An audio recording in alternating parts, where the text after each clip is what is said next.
अस्सलाम वालेकुम सर, कैसे हैं जी, आप? वालेकुम सलाम। सर ये बताइएगा कि ये जो मंकी पॉक्स नाम की एक बीमारी है जो दोबारा कोविड के बाद जब ये जो है वो बहुत हरकत में आ गई है और बहुत इमरजेंसी हेल्थ इमरजेंसी नाफिज हो गई, तो इसके बारे में आप प्लीज़ थोड़ा-सा बताइए। हुँ। हाँ, ये अभी रिसेंटली जो है ये पॉप अप किया है इसने, मंकी पॉक्स ने। इसका फर्स्ट आउटब्रेक जो था वो कहते ये हैं कि कॉन्गो में, जो प्रीवियसली ज़ायर कहलाता था, वो 1970 में इसका इनिशियल आउटब्रेक था, जो कि एक 9 ईयर्स बच्चे में पाया गया था। उस वक्त से ये बेसिकली एंडेमिक थी और इसको लुक आफ्टर हो रहा था, यानी अगेंस्ट इसके सारी चीज़ें की जा रही थी इसको कटेल करने के लिए। अभी जो रिसेंट आउटब्रेक हुआ है इसका, वो पाकिस्तान के शहर पेशावर में इसका एक केस जो है अभी रिसेंट आउटब्रेक के अंदर है। और वो भी अभी कहीं बाहर सऊदी अरब या किसी मिडिल ईस्टर्न कंट्री से वापस आया है और उसको आउटब्रेक हुई है उसके अंदर। ये बेसिकली वायरल डिजीज है और इसका इंक्यूबेशन पीरियड जो है वो 5 to 21 डेज है बेसिकली। इसके जो अर्ली साइन एंड सिम्टम्स हैं उसमें fever, headache, muscle fatigue, swollen lymph nodes and ये जो हाथों में दर्द होता है, वो बेसिकली इसके इनिशियल साइन एंड सिम्टम्स के अंदर है। इसके अलावा इसके अंदर स्किन की एलिमेंट्स वाजे होते हैं और उसमें रैश, स्किन रैश जो है, जो फेस से शुरू होती है, वो Aahista Aahista palm of the hand and the feet और इसके ऊपर पहुंच जाती है। और इसके जो रैश है वो उसके साथ लिम्फ नोड्स जो होते हैं, जो ड्रेन करते हैं एरिया को, वो भी इनलार्ज हो जाते हैं। रैश की टिपिकल व्यू जो है वो एक पर्टिकुलर एक मैक्यूलो पेपुलर रैश की तरह बनती है, वो जो हमारी डॉक्टरी की जबान के अंदर होते हैं कि पहले मैक्यूल होता है, फिर पेप्यूल बनता है, फिर विजाइकल बनता है एंड फिर पस्ट्यूल, यहाँ तक कि पस पड़ जाती है उसके अंदर। तो ये इसकी बेसिकली स्मॉल पॉक्स की जो इनिशियल साइन एंड सिम्टम्स है उसके अंदर ये इसकी कॉमन है। दूसरा जो सिम्टम्स इसके अंदर मिल सकते हैं आपको, उसमें बावजूद इसके कि बॉडी नॉर्मल होगी लेकिन चिल्स आपको मिल सकते हैं। सोर थ्रोट है, खांसी है, सोर थ्रोट, आप गला खराब आपका हो जाए, या आई प्रॉब्लम्स, कंजक्टिवाइटिस से लेके जो है ओरल लीजन्स यानी सोर्स या ब्लिस्टर, छाले वगैरह पड़ जाएं उसके अंदर मुंह में। तो ये उसकी बेसिकली जो इनिशियल साइन एंड सिम्टम्स हैं उसकी ये बेसिकली साइंस हैं इसके। अच्छा, इसकी जो और ज़्यादा सीवियर सिम्टम्स के अंदर जो है इसकी सांस की तकलीफ उसको हो सकती है, रेस्पिरेटरी डिस्ट्रेस कहते हैं उसको। और वो फर्दर अगर ये वायरिमिया वायरीमिया जो है वो अगर ज़्यादा बढ़ जाए तो आप समझ लें कि बहुत बहुत एक सेप्टिसिमिक यानी टॉक्सिक फिगर बन जाता है। असल में ये मेडिकल टर्मिनोलॉजी मुझे थोड़ा सा लाइट करके मैं इस्तेमाल इसलिए कर रहा हूँ कि ताकि समझ में आ सके किसी आम जो देखने वाले हैं उनको भी समझ में आ सके, वरना मेडिकल पॉइंट ऑफ व्यू से हम सीधे सीधे सेप्टिसीमिया है, इंसेफ्लाइटिस है और डेथ, सेकेंडरी अल्टीमेटली डेथ होती है उसकी। तो ये मुख्तलिफ इंसेफ्लाइटिस ब्रेन की कंडीशन, ब्रेन का इन्फ्लेमेशन को कहते हैं। तो ये जो है इसकी जो मेजर उसमें जो इसकी डिजीज के साइन एंड सिम्टम्स और सिवियरिटी जो है वो इसके अंदर आती है। इंक्यूबेशन मैंने बताया आपको 5 to 21 डेज इसका इंक्यूबेशन है।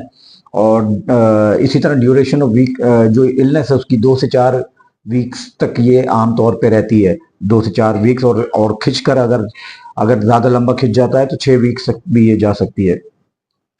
दूसरा ये कि ये सिम्टम्स और साइन चाहे इनिशियल लेवल पे हों चाहे लेट लेवल पे हों, अगर ड्यूरिंग द पेंडेमिक फेज या एपिडेमिक फेज अगर ये आपको साइन एंड सिम्टम्स मिलते हैं तो आइडियलिस्टिकली जो है आप फॉरेन डॉक्टर से रजू करें। अच्छा, अब थोड़ा सा इसकी लाइट हिस्ट्री भी हम दे दें कि ये वायरस जो है बेसिकली एनिमल से ह्यूमन में फैलता है। और जैसे हमने बताया कि फर्स्ट कॉन्गो के अंदर इसको जायर जो प्रीवियसली कहा जाता था, वहाँ पे ये वायरस बेसिकली पिन आउट हुआ है उसको। और वहाँ के जो वे ऑफ इसकी स्प्रेड थी वो hunting and handling of infected animals. अगर आप ऐसे किसी एनिमल का रॉडेंट प्राइमेट्स या अगर ऐसे वाइल्ड लाइफ में से किसी चीज का गोश्त खाते हैं, उसकी सिक्रीशंस लग जाती है, या कोई उसका कोई इन्फेक्टेड बॉडी फ्लूइड उसको आपको थ्रू स्लाइवा कट्स या ये चीजें हो जाती हैं, तो वो या consumption of under cooked meet जो होती है, तो वो उस सूरत के अंदर ये जो है वायरस जो है ट्रांसमिट हो जाता है।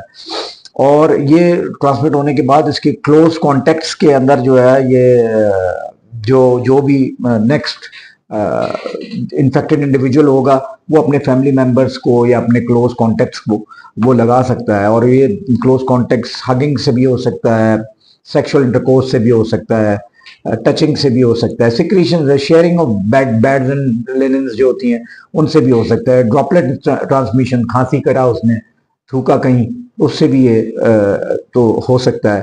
तो इनिशियल आउटब्रेक जो है वो इसकी जो कहते हैं कि पहली मरतबा ये जो वायरस फैला है that was because of man to man sexual transmission की वजह से, गेज कह लें आप उसको। और ये जो पहली मरतबा आउटब्रेक की सूरत में जो ये मिला था वो मिला था अमेरिका में और कहते हैं ऑस्ट्रेलिया में। और इनिशियली जो इसकी एपिडेमिक एक लेयर 2000 ईयर मुझे याद नहीं आ रहा, लेकिन 2000 समथिंग 20 या 23 के अंदर ये पहली मरतबा फैली थी। तो ये उधर से उसके बाद इसको एंडेमिकली इसको जो है कटेल कर दिया गया, कंटेन कर दिया गया था, और वो फिर नहीं, अब दोबारा से पॉपअप हुई है। अफ्रीका में ये एंडेमिकली मौजूद थी, वहां पे कहते हैं कि 2023 के अंदर यानी 2023 के अंदर तकरीबन 23,000 से 27,000 के दरमियान लोग थे जो इससे इन्फेक्टेड थे, और तकरीबन 1100 आदमी इसमें हलाक भी हुए इस दौरान में, 2023 की स्टैटिस्टिकली इसकी जो डाटा है। तो अब जो इसकी जो इस वक्त जो WHO है उसने इसको public health emergency of international concern जो है इसको कर दिया है, जिसको वो PHEIC कहते हैं। तो इसको उसको बड़ा सीरियसली लिया है इसके अंदर वर्ल्ड हेल्थ ऑर्गेनाइजेशन ने। इसकी जो कर्टेलिंग एलिमेंट्स या प्रिकॉशनरी एलिमेंट्स हैं वो वही हैं जैसे आप कोविड के ज़माने में हम फेमिलियर थे कि इसमें मास्क लगाना, ग्लव्स पहनना, वो सरफेसेस जो हैं उनको एंटीसेप्टिक से साफ रखना, क्लोज कांटेक्ट में नहीं रहना, एग्रीगेटेड ना रहें एक दूसरे, ऐसी गैदरिंग्स को अवॉइड करें जहाँ पे अगर कोई इन्फेक्टेड है या आपको लगता है कि कोई ऐसा इन्फेक्टेड है जो खांसी नज़ला फ्लू से आमतौर पे ये शुरू होता है, तो अगर आपको लगता है फ्लू तो उसको भी चाहिए कि वो अवॉइड करे ऐसी गैदरिंग्स को। और अगर आप जानते हैं किसी क्लोज विसिनिटी के अंदर ऐसा कोई आदमी तो आप खुद प्रिकॉशनरी मेजर्स उसको लें। और जो इस वक्त ट्रैवल एडवाइजरीज भी आ चुकी हैं इसकी और ट्रैवल गाइडलाइंस भी आ चुकी हैं, ऑल्दो उन्होंने कर्टेल नहीं किया ट्रैवलिंग, लेकिन उनकी क्वारंटीन से लेके कहते ही हैं कि 21 डेज की क्वारंटीन जो है अभी प्रोविजनल फैसिलिटी अगर किसी ने हुकूमत ने दी है क्वारंटीन की तो अलग बात है, नहीं तो अपने घर में आप क्वारंटीन करें। और वो तकरीबन जिसके अंदर साइन एंड सिम्टम्स हों तो वो फिर घर में अपनी आइसोलेशन करे और 21 दिन तक, जब तक उसके इंक्यूबेशन पीरियड जो जिसके अंदर इन्फेक्टिविटी बढ़ी हुई होती है वो ना हो जाए। दूसरी चीज़ ये कि अगर ये इन्फेक्टेड हो जाता है तो जब तक इसके वो उसको चाहिए उसको अपनी फैमिली मेंबर से और अपने हर कॉन्टेक्ट ट्रेसिंग के एलिमेंट जो हैं उनसे दूर रहे। और कॉन्टेक्ट ट्रेसिंग का जो एलिमेंट है इसके अंदर वो ये कि अगर ऐसा इन्फेक्टेड पर्सन अगर किसी से मिलता है तो वो आदमी को भी आप कंसर्न होकर देखेंगे और फर्दर उसकी प्रोग्रेशन को रोकने का सिर्फ वाहिद यही तरीका है कि आप आइसोलेट करके रखें। दूसरा ये कि जो इसकी ट्रीटमेंट है वो वही वैक्सीनेशन की जो ट्रीटमेंट है वो स्मॉल पॉक्स ट्रीटमेंट जो वैक्सीनेशन की थी इस वक्त वो ये 85% उससे कवर कर लेते हैं ये ट्रीटमेंट से। एंटीवायरल इसकी है, लेकिन एंटीवायरल भी जो है वो इन्वेस्टिगेशनल प्रोडक्ट्स हैं, अभी वो इन्वेस्टिगेशनल प्रोडक्ट्स के अंदर अभी वो कह सकते हैं कि अंडर इन्वेस्टिगेशन है तो वो इट्स ट्रायल बेसिस। हाँ, लेकिन ये है कि जो अगर किसी को स्मॉल पॉक्स लगा हुआ है तो वो 85% कवर करती है।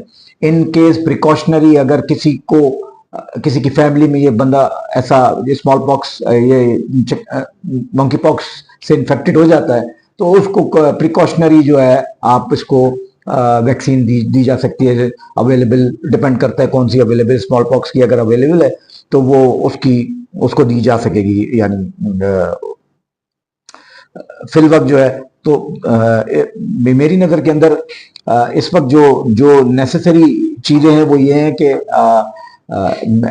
उन एरियाज को अवॉइड करें जिसके अंदर ये जगह फैली है, तो इररेलेवेंटली आप उन एरियाज को अवॉइड करें। दूसरा, अगर इस तरह के साइन एंड सिम्टम्स वादे होते हैं तो पहली फुर्सत के अंदर जो है किसी भी नियरेस्ट फिजिशियन से कांटेक्ट करें आप।